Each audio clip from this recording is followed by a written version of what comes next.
33장 12절부터 16절입니다. 출애굽기 33장 12절부터 16절까지입니다.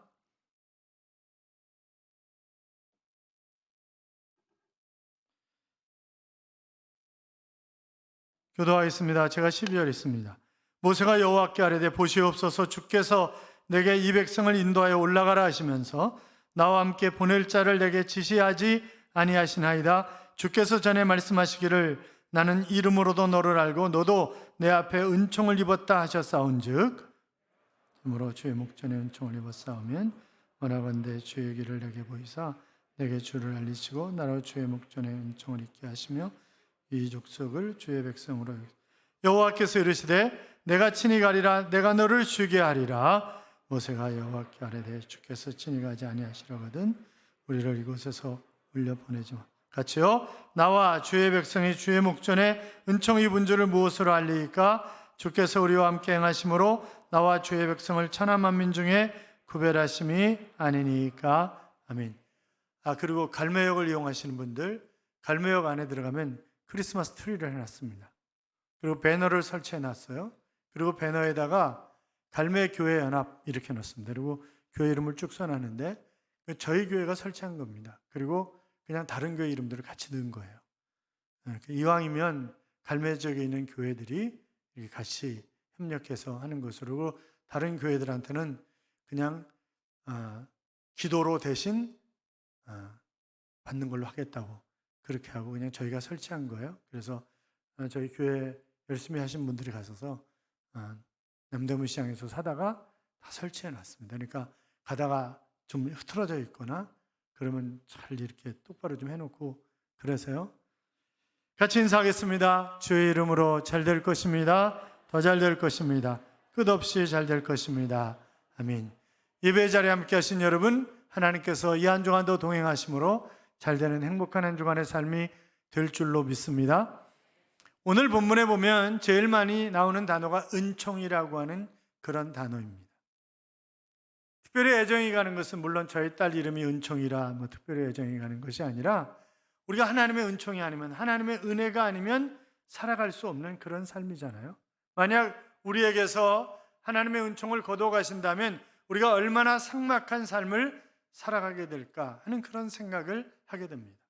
금년 한 해도 하나님의 은혜 가운데 살아온 줄로 믿습니다. 그렇잖아요?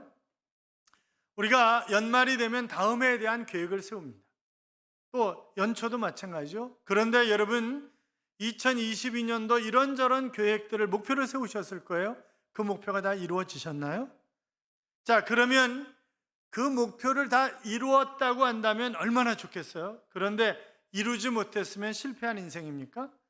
오늘 이 출애굽기 33장을 보면 모세를 통해서 과연 미완성이라 할지라도 실패한 것인가? 라고 하는 것에 대한 그런 답변을 얻을 수 있는 이야기가 출애굽기 33장의 이야기다. 그렇게 볼 수 있습니다. 우리가 지금까지 보아왔던 것처럼 이스라엘 백성들이 출애굽을 했습니다. 그리고 홍해를 기적처럼 건넜습니다. 그리고 그들이 광야에 나왔을 때 하나님은 모세를 신의 산으로 불러 올리셨습니다. 왜냐하면 이스라엘 백성들과 영원한 그런 언약을 맺기 위해서 모세를 불러 올리셨죠. 그런데 모세가 내려오지 않으니까 이스라엘 백성들이 죽었는 모양이다. 그러면서 이 아론에게 바로 우리의 신을 만들어 달라. 눈에 보이는 신을 우리에게 만들어 달라. 그렇게 요구를 했어요. 그래서 금 귀고리를 가져오라. 이래가지고 금 귀고리로 결국 금송아지를 만들었습니다. 그리고 이것이 애굽에서 우리를 건져낸 하나님이라고 그렇게 얘기하고 이스라엘 백성들은 그 앞에서 춤을 추고 이 광란에 이상한 짓을 합니다. 이 아론이 단호하게 거절해야 되는데 그러지 못한 아주 비겁한, 그리고 나중에 모세가 내려와서 막 돌판을 던지고, 아니 모세뿐만이 아니라 하나님이 화가 나셨잖아요. 그래가지고 목이 곧은 백성이다. 내가 저들과 함께 하지 않는다. 저들을 다 진멸해버리겠다. 그리고 모세 너를 통해서 큰 나라를 이루겠다. 그렇게 하나님 말씀하시는 것을 우리가 보았었습니다. 그때 모세가 하나님과 백성들 사이에서 무릎을 꿇고 간청을 하죠.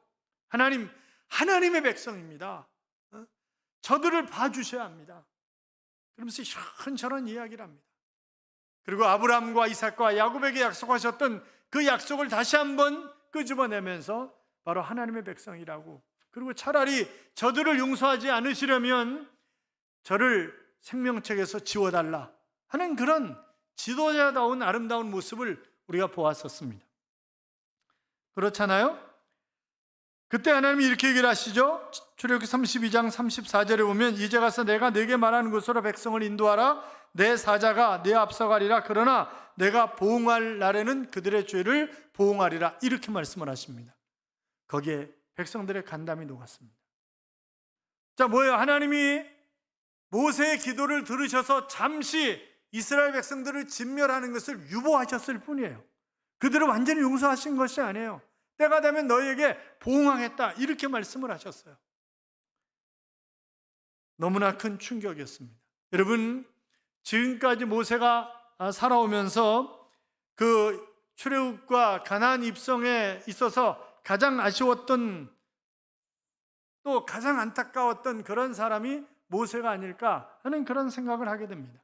우리가 잘 알고 있는 것처럼 모세는 그의 사명이 크게 두 가지였습니다. 하나는 출애굽해서 이스라엘 백성들을 애굽에서 끄집어내는 것이었습니다. 또 하나는 이스라엘 백성들을 가나안 땅에 무사히 입성시키는 것이 그의 사명이었습니다. 그런데 그 과정 속에서 바로 하나님의 말씀을 받아서 백성들에게 가르치고 성막을 짓게 만들고 하나님 앞에 제사를, 예배를 드리는 법을 백성들에게 가르친 것입니다. 그런데 아쉽게도 이 모세가 한 가지 사명을 다 이루지 못했잖아요. 백성들을 가나안 땅으로 온전하게 인도해 드리지 못한 것입니다. 그는 가나안 땅이 바라보이는 요단강가 모압 평지에서 백성들을 인도한 후에 비스가 산정에서 가나안을 바라보고 하나님의 부르심을 받게 됩니다. 그는 가나안 땅에 들어가지 못합니다. 자, 그러면 그의 목표가 완성되지 못했기 때문에 그의 인생은 실패하는 것입니까? 아니요, 그렇지 않습니다. 성경은 모세에 관해서 극찬을 하고 있는 것을 우리가 신명기 34장 10절에서 볼 수 있는데, 그 후에는 이스라엘의 모세와 같은 선지자가 일어나지 못하였나니. 자, 그러니까 선지자 중에 최고의 선지자가 누구냐? 모세라고 하는 말입니다. 그리고 11절 이하에 보면 여호와께서 그를 애굽 땅에 보내사 바로와 그의 모든 신하와 그의 온 땅의 모든 이적과 기사와 모든 큰 권능과 위엄을 행하게 하심에 온 이스라엘의 목전에서 그것을 행한 자이더라 그랬습니다. 여러분, 그렇잖아요. 바로 애굽에 10가지 재앙을 퍼부을 때 누구를 통해서 하셨습니까? 모세를 통해서 하셨습니다. 홍해의 기적도 마찬가지였습니다. 뿐만이 아니라 바로 광야에서 이스라엘 백성들이 농사 한 번 짓지 않았습니다. 그러나 그들이 만나와 메추라기를 먹을 수 있었던 것도 바로 하나님 모세를 통해서 역사하신 것입니다. 모든 것이 다 모세를 통해서. 그래서 모세는 연약했지만 하나님이 기꺼이 그를 들어서 멋지게 사용하셨던 것을 볼 수 있는데, 자, 그렇다고 한다면 모세는 미완성이지만 그러나 실패한 인생은 결단코 아니다, 그렇게 얘기할 수 있습니다.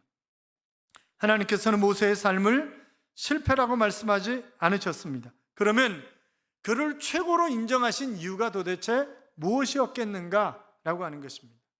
자, 모세는 하나님의 인도하심을 받았습니다. 자, 지금 이스라엘 백성들이 오늘 출애굽기 33장의 이야기는 가나안을 향해서 행진하는 그런 이야기예요. 하나님은 가나안을 향해서 행진하라 그렇게 명령을 하셨고, 모세는 지금까지 행진하는 그런 삶을 살아왔습니다. 그런데 모세는 진짜 어디로 행진하는 것이냐? 모세는 가나안을 향해서 행진하였다기보다는 그는 하나님을 향하여 행진하는 것입니다. 여러분 보세요. 모세가 기적적으로 그는 나일강에서 건짐을 받았습니다. 부모가 더 이상 그를 키우지 못해서 바로 태어난 사내 아이는 다 죽이라고 명령을 했기 때문에 어쩔 수 없이 더 키울 수 없는 상황이 되었을 때 나일강에 갈대 상자에 담아가지고 떠내려 보내잖아요. 바로의 공주가 나일강에 왜 하필이면 목욕하러 왔겠어요? 하나님 그런 마음을 주신 것이고, 그리고 모세를 건져서 바로 유모가 바로 자기 어머니잖아요. 어머니의 젖을 먹으면서 하나님이 어떤 분인가 라고 하는 것을 그는 충분히 들었습니다. 또 이스라엘 백성들을 통해서 하나님이 어떻게 역사하시고 이스라엘 백성들을 향한 기대가 무엇인가라고 하는 것도 그가 짐작을 했을 것입니다. 그러나 그는 직접 하나님을 만나고 체험하는 것은 아닙니다. 결국 애굽 사람을 때려 죽인 것 때문에 그는 미디안 광야로 도망을 쳤고 미디안 광야 40년 동안 그 광야에서 살면서 애굽을 얼마나 그리워했을까요? 그렇잖아요. 어쩌면 그는 바로의 뒤를 이어서 애굽의 왕이 될 그런 사람이었습니다. 여러 가지로 출중한 그런 사람이었습니다. 그 옛날 찬란했던 그의 과거가 생각나지 않았을까요? 어쩌면 나를 기억하는 사람이 있을런지도 몰라. 내가 돌아가면 나를 환영하는 사람이 있을런지도 몰라. 그런 생각은 안 했을까요? 그가 40년 동안 광야에서 양을 키우면서 누구하고 이야기를 하겠어요? 그렇잖아요. 늘 아마 애굽을 그리워했을런지도 모릅니다. 그런데 그가 나이 80이 되었을 때 떨기나무 불꽃 가운데 나타나신 하나님을 만난 이후에 애굽은 내가 돌아갈 장소가 아니라 애굽을 내가 그리워야 할 것이 아니라 애굽에서 내가 이스라엘 백성들을 건져내야 할 그런 사명이 나에게 있다고 하는 것을 그는 깨달았습니다. 그리고 그때부터 그는 늘 하나님을 향하여 행진을 하는 것입니다. 가나안을 향해서 행진을 하는 것이 아니라 바로 하나님을 향해서 행진을 하는 거예요. 3절 이하에 보면 이런 말씀이 있습니다. 너희를 적과 끓이는 땅에 이르게 하려니와 나는 너희와 함께 올라가지 아니하리니 너희는 목이 곧은 백성인즉 내가 길에서 너희를 진멸할까 염려함이라 하시니 백성이 이 준엄한 말씀을 듣고 슬퍼하여 한 사람도 자기 몸을 단장하지 아니하니. 자, 하나님이 이스라엘 백성을 끌고 가나안으로 가라 그렇게 말씀하시는데 하나님 안 가겠다는 거예요. 하나님 같이 안 가시겠다는 거예요. 여러분, 그건 심판이에요. 그건 저주예요. 그렇잖아요. 여러분, 내 삶에 있어서 하나님이 떠나신다면 그것보다 더 큰 심판이 어디 있겠어요? 로마서 1장의 무서운 말이 뭐예요? 그냥 내버려 두사, 그냥 내버려 두사, 그냥 내버려 두사, 그냥 내버려 두는 것. 그것이 진짜 무서운 심판이잖아요. 하나님 같이 안 간다는 거예요. 왜? 하나님 화나셨어요. 자, 모세 때문에 심판을 유보했지만 하나님 진멸하실지 몰라요. 그 화가 나가지고 내가 너희를 싹 쓸어버릴지 모르기 때문에 나 안 간다. 아니, 모세가 그랬잖아요. 하나님 만약 진멸해버리시면 자기 백성을 진멸하는 신, 그리고 애굽 사람들이 얼마나 조롱을 하겠습니까? 그러시면 안 됩니다. 그러시면 안 됩니다. 그러니까 진멸한다고 그러니까, 하나님 같이 가지 않는다 그러니까 이스라엘 백성들이 정신을 차리고 아무도 한 사람도 단장을 하지 않았다 그랬어요. 여러분, 여자들이 제일 많이 쓰는 시간 가운데 하나가 뭘까요? 이거 하는 거예요. 단장하는 거예요. 반지, 귀걸이 할 거 없이 온몸을 단장하는 거예요. 그런데 한 사람도 단장하지 않는다는 거예요. 왜? 하나님 함께 하시지 않는다는 거예요. 같이 안 가신다는 거예요. 하나님이 같이 안 가시면 이것이 무슨 의미가 있냐는 거죠. 그렇잖아요. 여러분, 귀걸이, 목걸이, 반지 이런 것이 나를 구원해 줍니까? 그거 아니에요. 그냥 살아가면서 이쁘게 보이려고 하는 것뿐이지 그게 나를 무슨 구원하거나 뭐 어떤 힘을 주는 거 아니에요. 그렇잖아요. 그래서 우리가 지금 그 얘기는 뭐예요? 하나님, 우리가 버릴 것 다 버리고 온전히 하나님만 바라보고 가겠습니다 라고 하는 그런 의미 아니겠어요? 그것이. 그렇잖아요. 사랑하는 여러분, 하나님은 나를 사랑하시는 하나님이십니다. 하나님은 아직도 나를 사랑하십니다. 믿으십니까? 믿는 분들은 크게 아멘. 하나님이 나를 얼마나 사랑하시는가라고 하는 것을 깨달을 때 비로소 진정한 의미의 회개도 할 수 있는 것입니다. 아이들이 잘못했을 때 부모가 아이들을 회차리를 대면, 그러면 잘못했다고 아이들이 이야기하지만 속으로는 그런 데잖아요. 늙기만 해봐라. 그런 데잖아요. 아니, 그 전에 제가 평강교회 부교육자 생활할 때 콩코드가 처음 나왔을 때, 콩코드. 옛날 차 콩코드 있었잖아요. 콩코드 처음 나왔을 때 아버지가 콩코드를 뺐어요. 장로님 가운데 한 분이었는데 콩코드를 뺐어요. 그러니까 그 아들이 저한테 얘기하는 거예요. 초등학교 4학년쯤 됐을 거예요. 뭐라고 했냐면 아빠가 빨리 죽었으면 좋겠어요. 왜? 그랬더니 그러면 저 차 내 거 되잖아요. 이야, 깜짝 놀랐어요. 어떤 고등학교 학생이 아버지 어머니 잔소리가 심하니까 집을 확 나가버렸습니다. 어머니가 기가 막히는 거죠. 아니 어떻게 저런가 저놈이 안타까워하면서 소문해서 한 달 만에 겨우 어디에 살고 있는지를 알아냈어요. 계단 밑에 단칸방을 얻어가지고 거기서 혼자 사는 거예요. 그래서 낮에 몰래 들어가서 보니까 어디서 구해다 놨는지 조그만 냉장고도 갖다 놨는데 아무것도 없는 거예요. 옷은 아무데나 벗어서 던져놓고 뭐 엉망진창인 거죠. 어머니가 하루 종일 방을 치우고 냉장고 뭐 사다가 다 채워놓고 그리고 아무 소리 하지 않고 냉장고에다가 사진 하나를 딱 붙여놓고 왔습니다. 태어난 지 얼마 안 된 아이를 안고 너무 기뻐하는 환하게 웃고 있는 그런 어머니의 사진이었습니다. 아이가 저녁 때 집에 들어와서 보고 그 사진을 보고 대성통곡하고 우는 것입니다. 엄마는 지금도 나를 사랑하고 계시는구나. 엄마는 지금도 나를 사랑하고 계시구나. 그리고 그날 저녁에 집으로 돌아왔다는 거 아니에요? 여러분, 사랑을 받으면, 그러니까 사랑은 이 사랑에 대한 믿음이 가야 되는 거예요. 저 사람이 나를 정말 사랑하고 있다. 그러면 회차를 내든 뭘 하든 기꺼이 그것을 기쁨으로 받아들인다. 이건 나를 잘 되라고 하는 것이다. 같이 따라요. 하나님은 나를 지금도 사랑하신다. 하나님은 나를 영원히 사랑하신다. 믿으십니까? 그렇습니다. 철학자인 파스칼이 그의 팡세에서 이런 얘기를 했습니다. 인간은 천사도 아니거니와 짐승도 아니다. 그러나 불행하는 것은 인간들은 천사처럼 살려고 하면서 실제로는 짐승처럼 행동하는 것이 문제다. 그런 얘기를 했습니다. 여러분 그렇잖아요? 사람들이 다 천사처럼 살려고 자기 이상을 높여가지고 이런저런 생각을 해요. 그런데 실제적인 삶은 악한 짐승처럼 사는 게 문제란 말이죠. 여러분, 우리가 짐승처럼 사는 것 아닙니까? 던져버릴 것 던져버리고 온전히 하나님만 바라보고 달려가자고요. 7절에 보면 이렇게 말씀하고 있습니다. 모세가 항상 장막을 취하여 진 밖에 져서 진과 멀리 떠나게 하고 회막이라 이름하니 여호와를 앙무하는 자는 다 진 밖 회막으로 나아가며.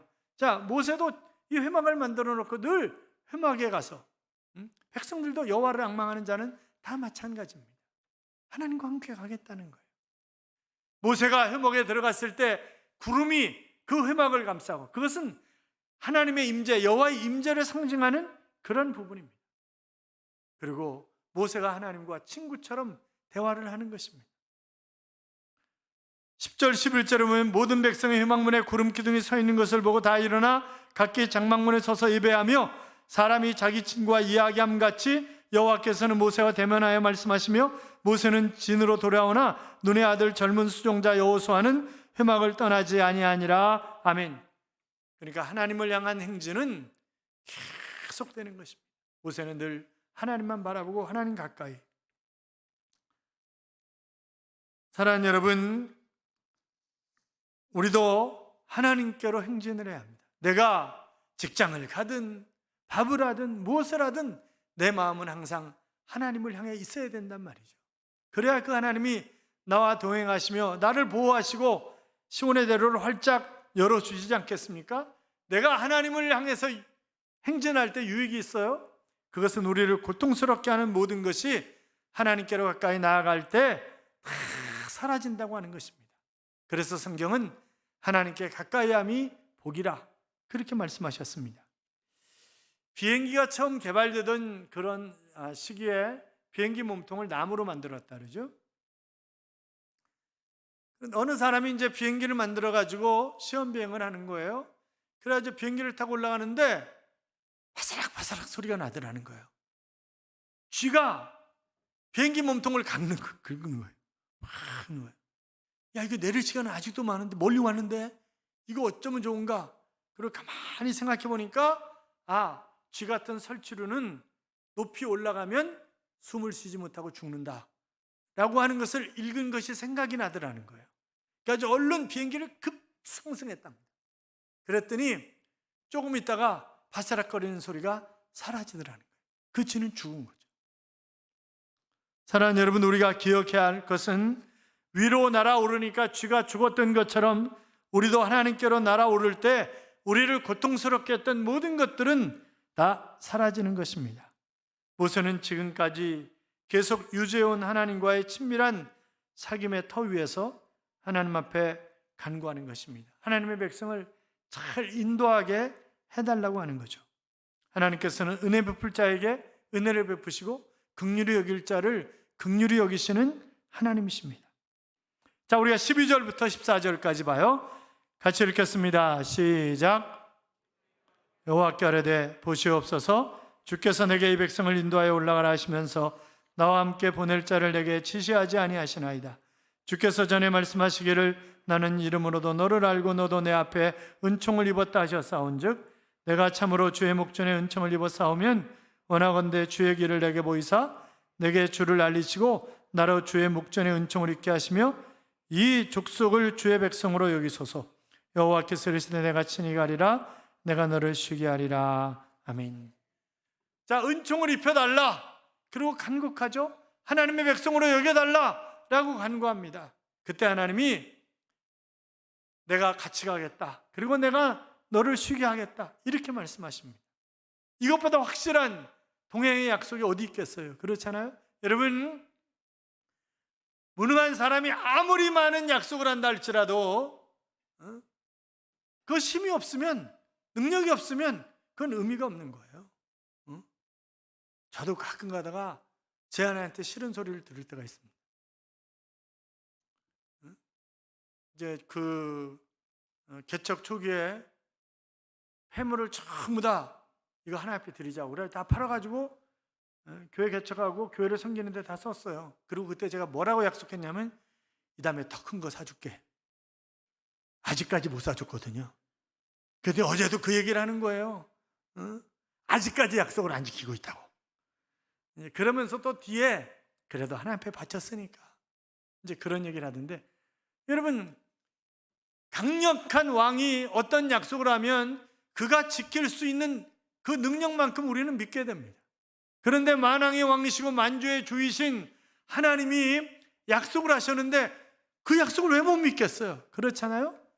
그분이 나와 동행하시면 우리는 진정한 의미의 쉼을, 안식을 얻을 수가 있는 것입니다.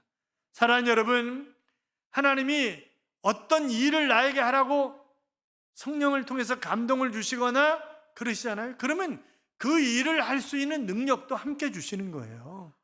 내가 하려고 맘만 먹으면, 내가 좀 건강하면, 내가 좀 시간이 있으면, 내가 뭐가 어떠면 그러면요, 죽을 딱 깨어나도 못해. 그거는 할 수가 없어요. 그러니까 어떤 일을 하라고 하는 감동을 주시면 하려고 내가 딱 시작을 하면 하나님이 시간이 필요하면 시간을 주시고 건강이 필요하면 건강도 주시고 물질이 필요하면 물질도 주시는 줄로 믿습니다. 일을 시작해야 되는 거예요. 그런데 다 채워질 때까지 기다리면 아무것도 못한다니까. 교회 건축하는 교회들도 마찬가지예요. 건축비가 얼마가 들어가니까 100억이 들어가니까 100억 준비해가지고 해야지. 100억 준비하면 이미 모든 게 다 올라가지고 150억 들어. 그러면 또 50억 준비하는 순간에 또 200억 들어. 못해. 절대 못해. 할 수가 없는 거예요. 그래서 교회 돈 탁 모아가지고 건축한 교회는 아무 데도 없어요. 그거는 다 그냥 믿고 하나님이 응답하시면 그냥 하는 거지.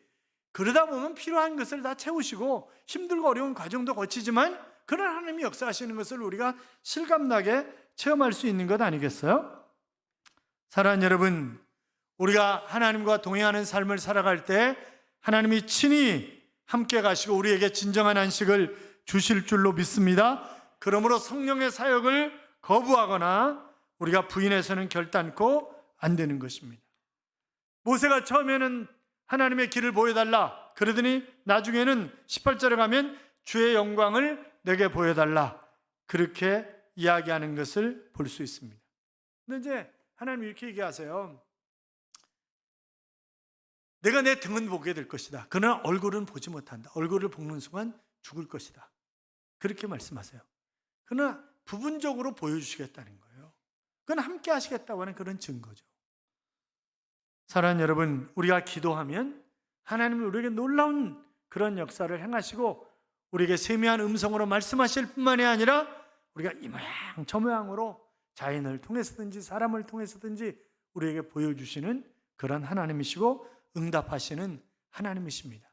모세의 기도를 들으셨던 하나님, 우리의 기도를 들어주실 줄로 믿습니다. 그래서 신명기 4장 7절을 보시면 우리 하나님 여호와께서 우리가 그에게 기도할 때마다 우리에게 가까이 하심과 같이 그 신의 가까이 함을 얻은 나라가 어디 있느냐, 그렇게 말씀하셨어요. 시편 30편 11절에 보면 주께서 나의 슬픔을 변하여 춤이 되게 하시며 나의 베옷을 벗기고 기쁨으로 띠띠우게 하셨나이다. 다윗의 고백입니다. 여러분, 우리가 살다 보면 눈물 날 때 있어요. 슬플 때 있어요. 그런데 그것이 춤으로 변하게 하시고, 내가 베옷을 정말 죽음의 고통이 있는 그런 상황 가운데 있을 때 하나님이 그 베옷을 벗겨버리시고 기쁨의 띠를 띠게 하시겠다 하는 그런 약속을 하고 계시는 것을 볼 수 있습니다.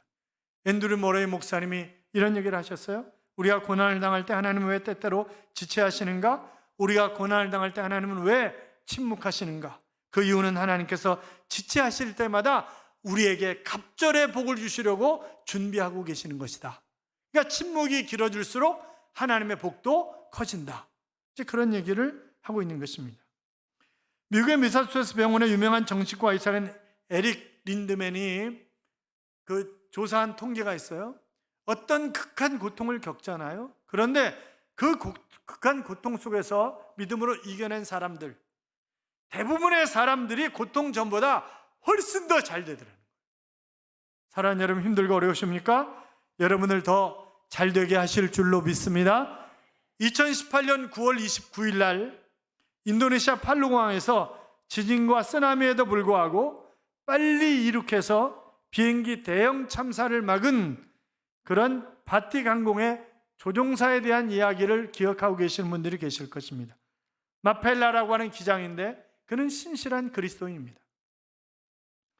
정해진 이륙 시간보다 3분을 빨리 이륙한 거예요. 그래서 승객 140명을 안전하게 지킬 수가 있었다고 그는 간증하고 있습니다. 비행 당일날 이유도 모른 채 물리칠 수 없는 염려와 걱정이 물밀듯이 밀려오는 거죠. 우중 판당에서 팔루까지 비행을 하면서 자꾸 마음이 불안한 거예요. 그래서 막 찬송을 부릅니다. 조종실 안에서 그 뒤에 객실까지 찬송 소리가 들릴 정도로 막 하나님을 찬양하는 것입니다. 팔루공항에 내리려고 하는데, 그런데 한 바퀴 돌고 그 다음에 내리라는 거예요. 그런 음성이 들려오는 거예요, 자기에게. 그래서 한 바퀴 돌고 무사히 바람이 세차게 불었답니다. 그래서 한 바퀴 선회하고 안전하게 비행기를 내렸는데 또 하나님의 세미한 음성이 들리더라고요. 빨리 이륙하라고. 그래서 승무원들에게 20분 이상 쉬지 마라. 그리고 그는 조종석에서 내려가질 않는 거예요. 그리고 관제탑에 비행기가 빨리 이륙하겠다. 그리고 얘기를 해가지고 본래 이륙 3분 전에 그는 비행기를 이륙하는데 자기도 모르게 비행기가 얼마나 빨리 막 가면서 휙 하늘로 솟아오르는지 몰랐다. 솟아오르고 관제탑에 통신을 하니까 관제탑에서 받지를 않더라는 거예요. 나중에 팔루공항에 내려서 보니까 이미 공항은 그 뜨자마자 지진 때문에 지진과 쓰나미가 밀려와가지고 완전히 관제탑이 무너지고 관제탑에 있던 사람들은 다 죽었습니다. 만약 3분만 늦게 출발했다고 한다면 그 비행기도 지진과 쓰나미에서 완전히 그냥 끝나버린 거예요. 그런데 하나님이 자기를 보호하셨다고. 사랑하는 여러분, 우리가 광야 같은 세상을 살아가면서 위기 가운데 있을 때 하나님은 우리를 건지시는 하나님이신 줄로 믿습니다. 우리가 천사처럼 가정하고 짐승처럼 살고 있는 것 아닙니까? 하나님 나를 사랑하시는 하나님이십니다. 하나님을 향하여 행진할 때, 하나님을 가까이 할 때 그 하나님은 나를 인도하시고 보호하시고 나로 하여금 진정한 안식을 누리게 하시는 하나님. 그 하나님을 바라보면서 이번 한 주도 하나님을 향하여 전진 또 전진, 하나님을 향하여 행진함으로 말미암아 결산할 것이 있는 그런 삶을 살아가는 하나님의 자녀들이 되시기를 주님의 이름으로 축복합니다. 이런 찬양이 있습니다. 하늘을 볼 겨를도 없이 정신없이 세상을 살다가 마음의 먹먹함이 내 삶을 짓누를 때 그제서야 주님을 찾습니다. 행복을 느낄 겨를도 없이 분주하게 세상을 살다가 인생의 허무함이 내 삶을 짓누를 때 그제서야 주님을 찾습니다. 오늘도 여전히 주님은 그 자리에서 우리를 끊임없이 돌보시는데 부족한 내 영혼은 아직도 갈 길을 모릅니다 라고 하는 그런 찬양입니다. 사랑하는 여러분, 우리가 정신없이 또 허무한 인생을 살아간다 할지라도 우리가 순간순간 하나님을 놓치지 맙시다. 그리고 하나님을 바라봅시다. 그래서 진정 지혜로운 삶을 살아가는 하나님의 자녀가 되시기를 주님의 이름으로 축원합니다.